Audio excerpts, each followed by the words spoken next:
Good morning, traders. Okay, guys, got my cat here. He does loving attention here at 4 o'clock in the morning on a Saturday morning.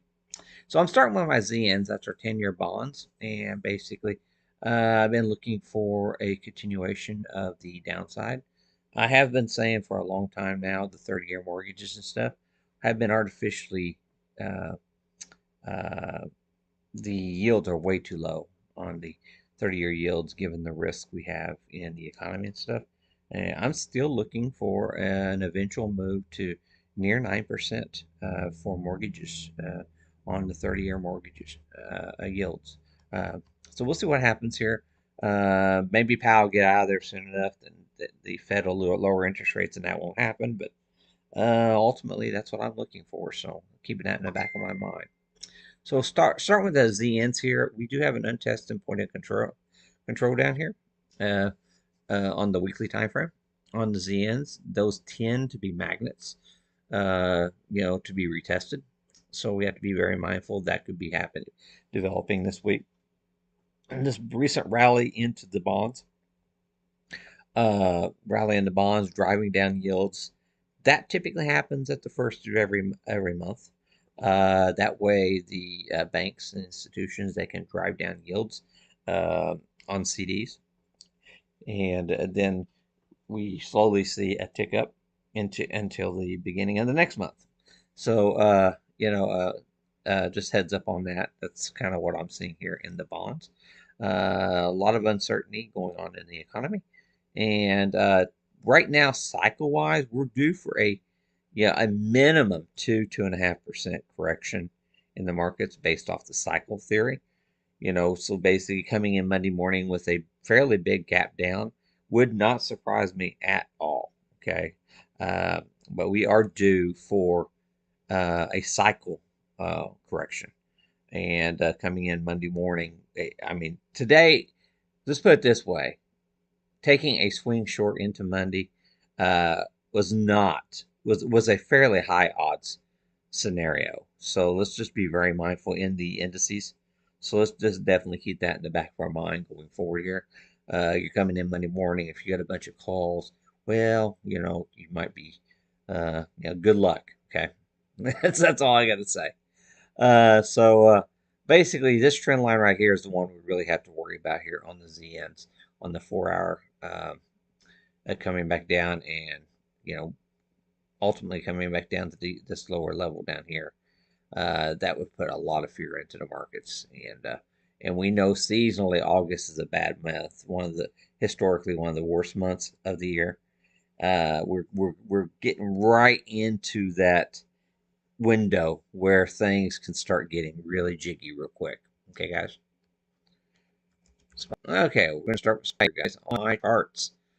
Okay, let's go down here in smaller time frame here on the 1 hour here. Um, so some things going on here. Nothing's really broken yet. Our main uh, test here, guys. This is the 1 hour market webs. This breakout right here. This is very important. This breakout right here. We're trading above that 620. We do have a monthly call wall of some substantial size at the 620.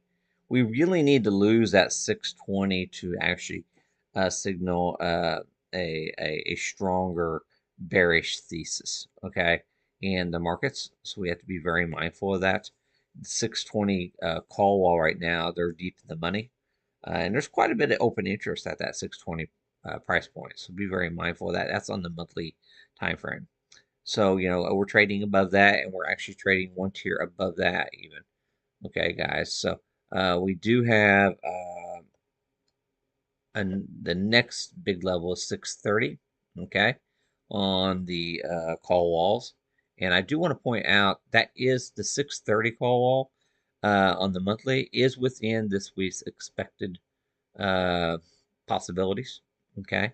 And this week's expected possibility is actually lower than last week. We haven't seen that for a while. So basically, this big consolidation we had the current week, they have brought they've flattened out the implied volatility. So if you wanted to be a directional trader, the options are actually cheaper going into next week than what they were the prior week. And a lot of times you'll see this because they're gearing up for a much bigger move. They're compressing that implied volatility, giving an opportunity for big investors to come in and buy the options on the cheap before the next big market move. Okay, so guys. So going in, bottom line is with implied volatilities being crushed, being a directional trader, swing trader going into next week was the trade to put on. You want to be a net buyer options, not a net seller going into next week. Okay, guys. Other things I got going on here. So we still held the Sunday open anchored VWAP from the current week, 'cause it's still Saturday, and we still held above the monthly anchored VWAP. So really, I had mentioned before, as long as we're holding above the monthly anchored VWAP, you know, that's really our first line in the sand. That could actually be considered the quarterly anchored VWAP as well. That's the first really line in the sand that the bears are actually gaining control of the market. So basically everything we saw from Friday, they defended that. So this is a bullish pattern going into next week as we held that critical support. So I don't know. We'll see what happens come Monday. But we did close the week in a bearish stance, even though seasonality wise, we should be ready for a deeper correction. Okay, we're not that far away from those levels, so be very mindful of that. Okay, similar situation here. If we, sticking with the anchored VWAPs here, this here is our monthly quarterly line. We're defending it, we're walking it up, we're defending it. It's still a very much valid line.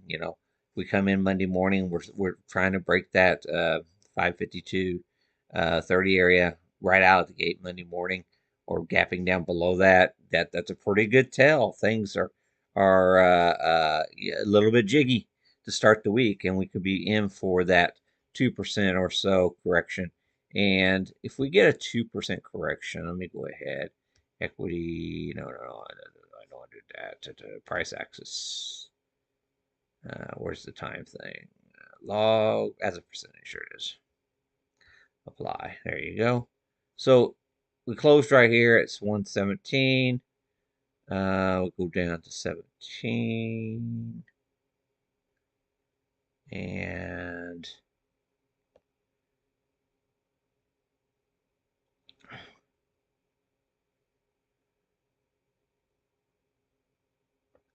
so right down here, if we were to get a 2% pullback, prior high breakout. So basically, we're a 2% move down. That's typically given a mid-cycle pullback. That would put us right into the prior cycle high breakout. So be very mindful of that. Prior all-time high breakout. So this right down here. So all of this could wiped out really quick with just a mere 2% pullback, getting us back down to the 540. Now, I'm not saying that's going to happen. The market maker move low is still above that. I'm just saying that is typically 2%. It's greater. It's a 2.5% pullback. That would give us suggesting that this could be a blow off top area above this prior all-time high. Okay, guys, be very mindful of that going forward in your trading. I got to change that percent thing off. That doesn't really apply to the Russell. Russell does its own thing. Okay. The 2% actually applies to SPY. Let's check it out real quick. Sorry about that. Let me change that back real quick. It doesn't actually truly apply to the NASDAQ. It's a bigger move on the NASDAQ. So 2%, we're at 1.67. That'll put us at 2% from that. That'd be negative 6.7.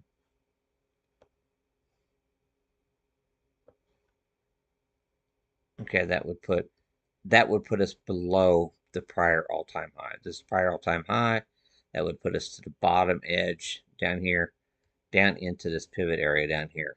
Okay, guys, and we have an untested weekly volume point of control that would actually violate the prior all-time highs. That's another thing suggesting that this could be a blow off top. Okay, so be very mindful of that. Okay, so the 2% actually applies to the S&Ps. Okay, as a general, let's say less 2.5% actually, and and that would actually put us down into this gap area down here, this 600, 602 area would be definitely in play if we were to get a typical mid-cycle pullback, which we should be on the lookout for. Okay. Okay, back to IWM. Other things I had mentioned in my last video here that we had finally hit my target. This right here is a trend line. I'm going to go into weekly and show you where I got that from, or daily, or whatever. And as you can see here, you see this trend line right here, there, there, there. We reached right up into that trend line and failed. Had an inverted head and shoulders Friday morning. I had mentioned that of it possibly breaking down and actually coming down into this area. This is actually the kind of the area that I had mentioned. Uh, Similar situation here. I was actually suggesting a much more relative weakness on the IWM early 4 a.m. Friday morning. Yeah, 1.38. How far down was Q's? 0.23 and SPY 35. See? Look at that, guys. I called it. I called it. I was suggesting some significant, much more weakness here on the IWM. And we do have a massive call wall at 220. It's more than double any other expiration. So you have all the market makers who have written these monthly over 100,000 contracts. They want these 220s to be out of the money. They're looking for that. They a lot of times they're using them as a hedge, but but those options that they wrote, they're more than happy to have those out of the money. Okay, and so be very mindful of that. We're still in a positive gamma situation on the monthly time frame. We're still holding above the monthly, quarterly anchored VWAP, and but we are starting to show some weakness here on the current week anchored VWAP. So so we closed below that. So this is showing a lot more relative weakness than the other indices. And typically IWM tends to be our leading indicator. So be very mindful of that going into next week. Okay, guys.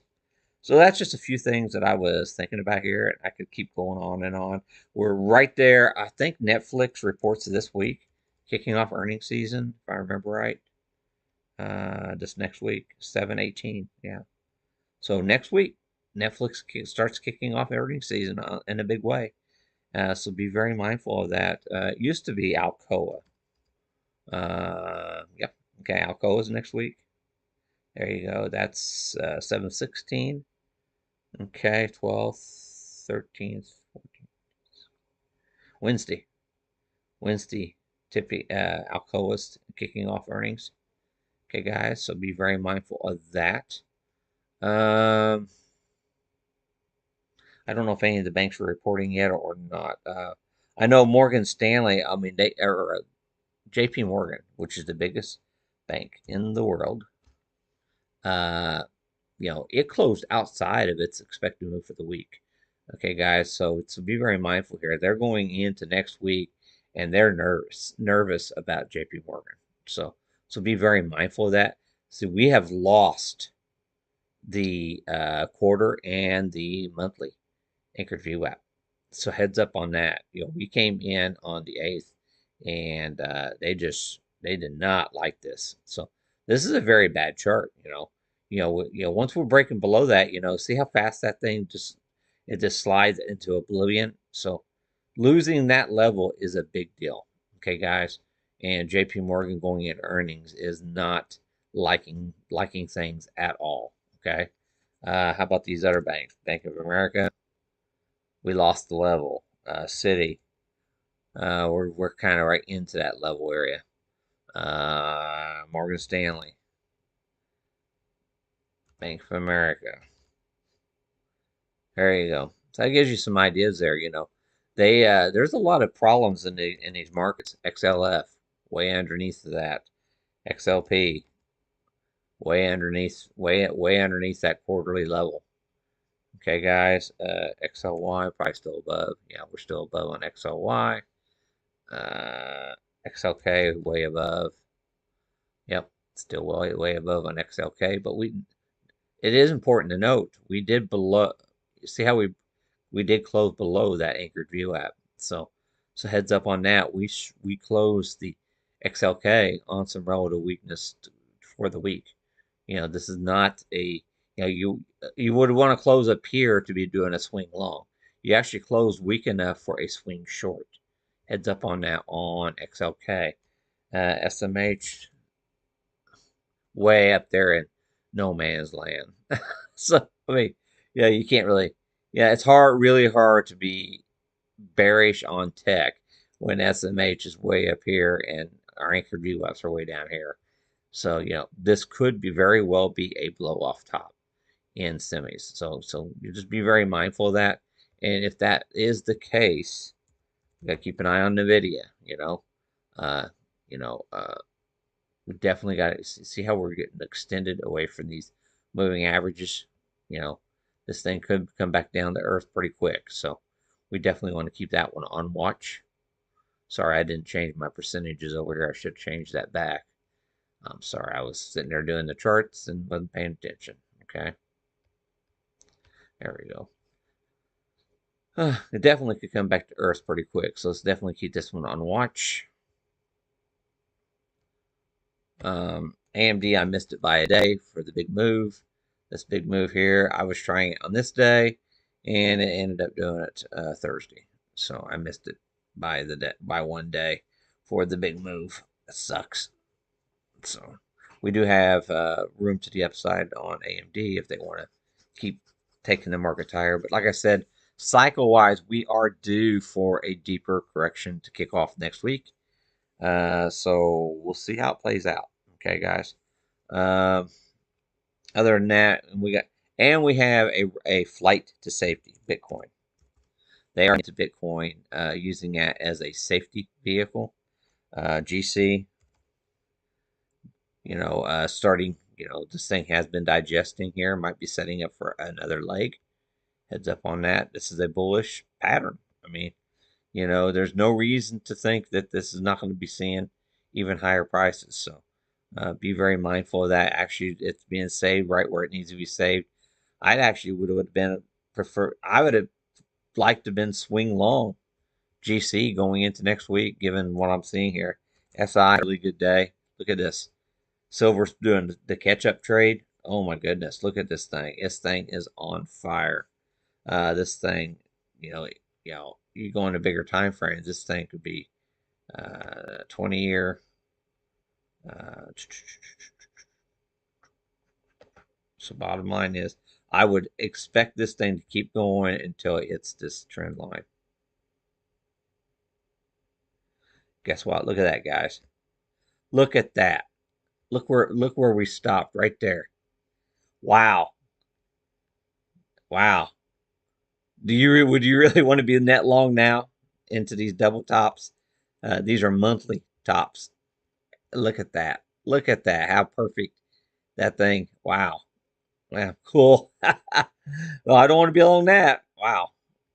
So, if it goes, it can go without me in that situation. Okay, guys. Hey, hopefully I didn't bore you to death. Please like the video if you get a chance. And comments below are appreciated. Anything you're seeing that I'm not seeing. And if you disagree with something, if you're respectful, be sure to make comments below. Appreciate it. Okay, guys. And tell people about the videos. Retweet me on X, gonna be 9662C if you get a chance. And I had the same user handle, I think, on StockTwits. Well, thanks.